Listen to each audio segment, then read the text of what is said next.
অন্তর্বর্তী সরকারের প্রধান উপদেষ্টা ডক্টর মোহাম্মদ ইউনুস বলেছেন, অতীতের যে কোনো সময়ের চেয়ে বর্তমান প্রজন্ম বেশি শক্তিশালী, উদ্যমী ও সৃজনশীল। বৃহস্পতিবার ২০ ফেব্রুয়ারি রাজধানীর ওসমানী স্মৃতি মিলনায়তনে ২১শে পদক ২০২৫ প্রদান অনুষ্ঠানে তিনি এ মন্তব্য করেন। তিনি বলেন, আজকের তরুণদের স্বপ্ন অতীতের যে কোনো প্রজন্মের চেয়ে দুঃসাহসী। তারা শুধু নতুন বাংলাদেশই নয়, একটি নতুন বিশ্ব গড়তে চায়। এই প্রজন্ম নেতৃত্ব দিতে প্রস্তুত।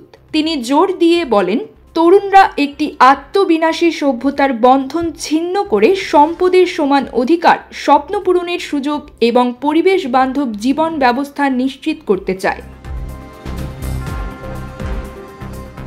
২১শে পদক প্রাপ্তদের উদ্দেশ্যে ডক্টর ইউনুস বলেন, আপনারা জাতির পথপ্রদর্শক। আপনারাই নতুন প্রজন্মকে অনুপ্রাণিত করবেন।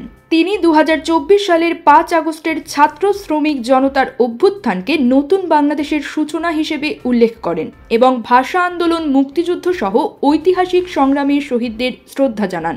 মাছে ভাতে বাঙালি, আর সেই মাছ পেতে আসুন লন্ডন ফিশ নেটে। জি হ্যাঁ, ইস্টহ্যাম পুরাতন টাউন হলের সন্নিকটে আপনার প্রিয় মাছের সম্ভারে ভরপুর। আসুন, দেখুন, বাজার করুন ছোট বড় সব ধরনের মাছ। বাহ, একই ছাদের নিচে প্রয়োজনীয় সবকিছু পাওয়া যায়। তিনি বলেন, ২১শে ফেব্রুয়ারি আমাদের আত্মপরিচয়ের মাইলফলক। ১৯৫২ এর রক্ত ঝরা সংগ্রামে স্বাধিকার চেতনার ভিত্তি রচনা করেছিল। এবছর ২১ নতুন তাৎপর্য নিয়ে এসেছে বলেও মন্তব্য করেন তিনি।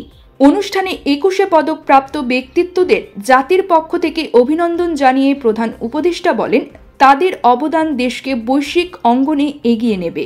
তিনি তরুণ প্রজন্মের হাতে অসাম্প্রদায়িক, ন্যায়ভিত্তিক বিশ্ব গড়ার দায়িত্ব ন্যস্ত করার আহ্বান জানান। News desk, UKBD Times.